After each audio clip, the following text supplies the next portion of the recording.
হাদি সাহেব রহমতুল্লাহ আলাইহি বললেন যে আল্লাহর বান্দা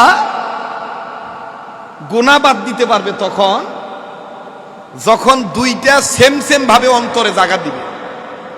দুইটা, কয়টা? কি? এক নম্বর আল্লাহর মহব্বত, দুই নম্বর আল্লাহর ভয়। এক নম্বর কি? আল্লাহর মহব্বত, দুই নম্বর আল্লাহর ভয়। আমি দুনিয়ার মদ খাবো না, আমি জান্নাতে আল্লাহর দেওয়া শরাব পান করব। আল্লাহু আকবার। এটা হলো আল্লাহর মহব্বত। এটা কি? আর দুই নম্বরে আল্লাহর ভয়। আমি যে আল্লাহর হুকুম, মদ হারাম, এই যে হারাম কাজটা করবো, আল্লাহ তো আমাকে দেখতেছে। দুনিয়ার কেউ আমারে না দেখুক, আল্লাহ তো আমাকে দেখতেছে। হাদি সাহেব রহমতুল্লাহর কাছে একজন মুরিদ হয়েছিলেন। মুরিদ হওয়ার পরে বলতেছেন, হযরত আপনি আমাকে এমন একটা সবক দেন যাতে আমি পুরাপুরি সংশোধন হয়ে যাই। তো এই হাদি সাহেব রহমতুল্লাহ মুরিদকে ডাক দিয়ে বলতেছেন যে ঠিক আছে, তুমি একটা পশু, মুরগি হোক, কবুতর হোক, তুমি অথবা পাখি হোক, তুমি জব করে নিয়ে আসো। এমন জায়গায় জব করবা যেই জায়গায় কেউ যেন তোমার না দেখে, কেউ যেন না দেখে। তো এই ভক্ত, এই মুরিদ মুরগি অথবা বক অথবা পাখি যে কোনো একটা বস্তু জব করতে গেছে। তো একবার বাড়ির কোনায় গেছে যে এখানে কেউ নাই, আমি একলাই জব করি। না না না, মানুষ দেখে ভালাইবো। আবার আর এক জায়গায় গেছে, ওইখানেও দেখে মানুষ দেখে। আর এক জায়গায় গেছে, ওইখানেও দেখে মানুষ দেখে। ফট করে মুরগি বা পশু বা কবুতর বা পাখির ডানার মধ্যে হাত দিয়ে বলতেছে, এইটা আমি কি বুকামি করতেছি, দুনিয়ার কেউ না দেখুক, আমার আল্লাহ তো দেখতেছে। কে দেখতেছেন? আল্লাহ দেখতেছেন। এই ভক্ত হাদি সাহেবের কাছে যায় বলতেছেন, হযরত আপনি আমাকে মাফ করে দেন, এমন কোন জায়গা পাইলাম না যেই জায়গার মধ্যে যে আমার আল্লাহ আমারে দেখে না। আমি কিন্তু গত সপ্তাহে বলেছিলাম, ওলি হওয়া সহজ, আলেম হওয়া, ওলি হওয়া আলেম হওয়া কঠিন। ওলি যে জুতা স্যান্ডেল সেলাই করে সেও হইতে পারে, ওলি যে জুতা স্যান্ডেল সেলাই করে সেও হইতে পারে। তো হাজি সাহেব রহমতুল্লাহর কাছে এই ভক্ত ডাক দিয়ে বলতেছেন, হযরত আপনার কাছে থাকলে মদ খাইতে মন চায় না, কিন্তু দূরে গেলে নিশা উঠে। বলে তাইলে তোমার মধ্যে মনে হয় একটা আছে একটা নাই, একটা আছে একটা আছে একটা নাই। এই হাজি সাহেব রহমতুল্লাহর কাছে একবারে ভক্ত, কষ্ট হচ্ছে নাকি আপনাদের? ডাক দিয়ে বলতেছেন, হযরত আমার স্বপ্নের মধ্যে আমি একটা ভিন্ন জিনিস দেখি। বলে কেমন? বলে আমার ভিন্ন জিনিস হইল, আমি স্বপ্নের মধ্যে দেখি যে আমার সামনে এত সুন্দর বউ হাজির হইয়া যায়, এত সুন্দর তার রূপ, এত সুন্দর তার চেহারা, চাকচিক্য, কিন্তু বালা মতন চাইয়া দেখি কানা, বালা মতন চাইয়া দেখি অন্ধ। হযরত এইটার ব্যাখ্যা কি আপনি আমার একটু জানান। হাজি সাহেব রহমতুল্লাহ বলতেছেন, মনে হয় তুমি নামাজ পড়ার সময় চোখ বন্ধ করে নামাজ পড়ো। মনে হয় তুমি নামাজ পড়ার সময়, আছেন এরকম অনেক মানুষ, মানে পরহেজগারিতা অর্জন করার জন্য চোখ বন্ধ করে সূরা কেরাত পড়ে। আছেন এরকম? হাজি সাহেব রহমতুল্লাহ বলতেছেন, মনে হয় তুমি চোখ বন্ধ করে নামাজ পড়ো। তো এইবার মুরিদ বলতেছে, জি হযরত আমি সূরা কেরাত ঠিকই পড়ি, কিন্তু আমার মন ছুটাছুটি যেন না করে, এই জন্য আমি চোখ বন্ধ করে নামাজ পড়ি। সাইয়্যিদুত তাগিফা হাজী আমদাদুল্লাহ মহাজের মক্কি রহমতুল্লাহ বললেন, এইটাই তোমার স্বপ্নের সেই নববধূ। তুমি যে তোমার নামাজ এই যে চোখ বন্ধ করে যে পড়ো, তোমার নামাজ সবভাবেই সব আল্লাহ পছন্দ করছেন, কিন্তু তুমি যে চোখ বন্ধ করো এটা রসুলের সুন্নত বিরোধী, এটা রসুলের শিখানো কায়দার বিরোধী।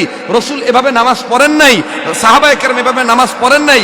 তুমি যে নিজে নিজে এইভাবে নামাজ পড়ছো, এটাই আল্লাহ পাক তোমাকে বুঝিয়ে দিছে যে একটুর জন্য তোর নামাজটা আমার কাছে আয় না, তোর নামাজ তোরে ঠিকই পুরস্কারটা দেই, কিন্তু এমন পুরস্কার দেই তুই দেখতে পারবি কিন্তু সে তোরে দেখতে পারবে না। অন্ধ হইয়া নামাজ পড়া যাবে?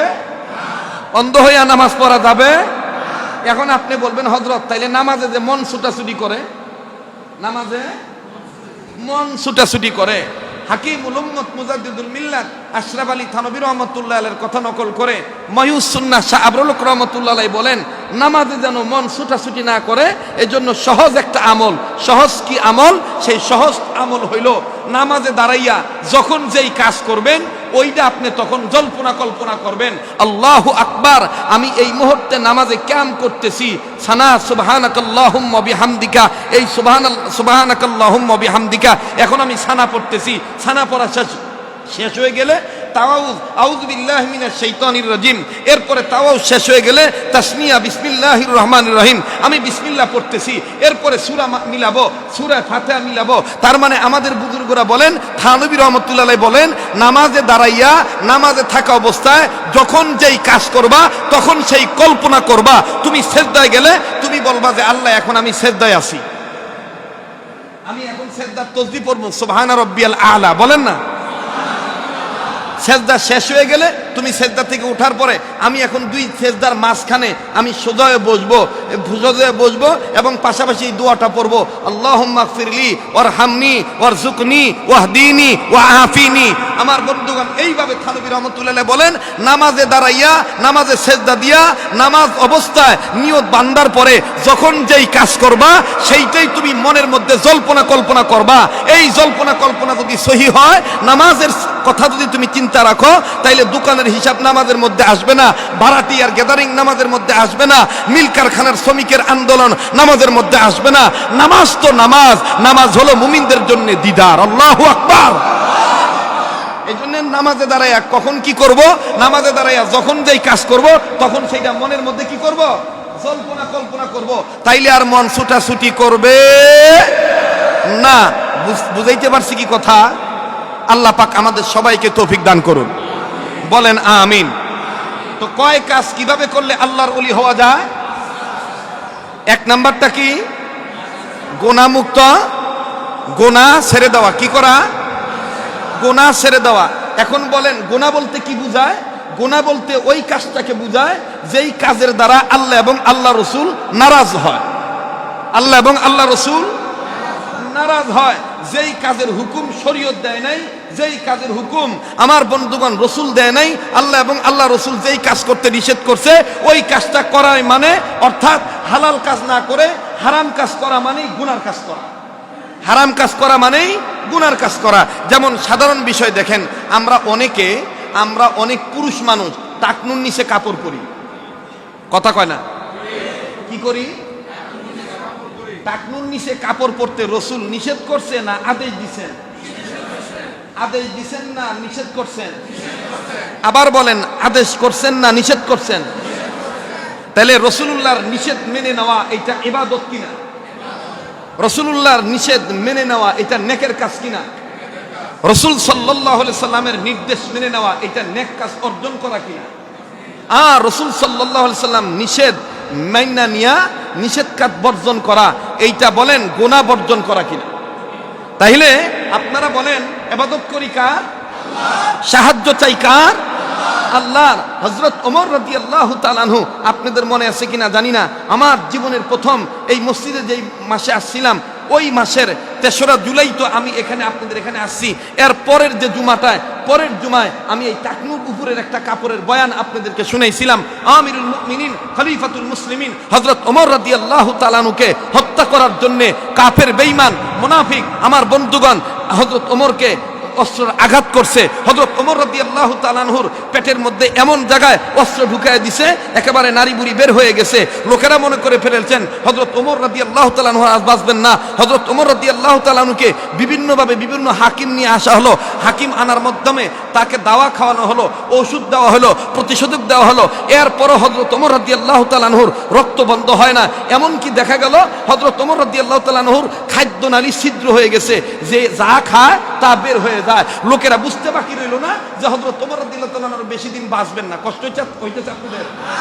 এমন তো অবস্থায় অনেক লোক বলা বলি করা শুরু করে দিল যে হযরত ওমর তো মারাই যাবে, চলো যাই শেষ দেখা দেখে আসি, চলো যাই শেষ দেখা দেখে আসি। ইন দি মিন টাইম দুইটা যুবক হযরত ওমরের কাছে আসছে। দেখেন আল্লাহ রাসূল সাল্লাল্লাহু আলাইহি সাল্লামের সাহাবায়ে কেরামরা কিভাবে রসুলকে মহব্বত করতেন, আল্লাহর নির্দেশ কিভাবে মেনে নিতেন, রসুলুল্লাহর নিষেধকে কিভাবে বর্জন করতেন, আমরা রসুলুল্লাহর নিষেধকে কিভাবে তারা মেনে নিয়ে নিষেধ কাজটার থেকে পরিহার থাকতেন, পরহেজ থাকতেন। আমার বন্ধুগণ, আমার ভাইরা, হযরত ওমর রাদিয়াল্লাহু তাআলা আনহু নজর করে দেখতেছেন যে দুইজন যুবক ওমরের সামনে আসছে। আসার পরে ওমরকে খুব ভালো মতন দেখতেছেন। এক পর্যায়ে হযরত ওমর বলতেছেন, যুবক রে, এর যুবক, এ যুবক, তুমি আমার সামনে আর একটু আসো। এই যুবক হযরত ওমর রাদিয়াল্লাহু তাআলা আনহুর সামনে আসলেন। আমিরুল মুমিনিন, খলিফাতুল মুসলিমিন হযরত ওমর রাদিয়াল্লাহু তাআলা আনহু ডাক দিয়ে বললেন, যুবক রে, আমি তো মারাই যাব, তবে মারা যাওয়ার আগেও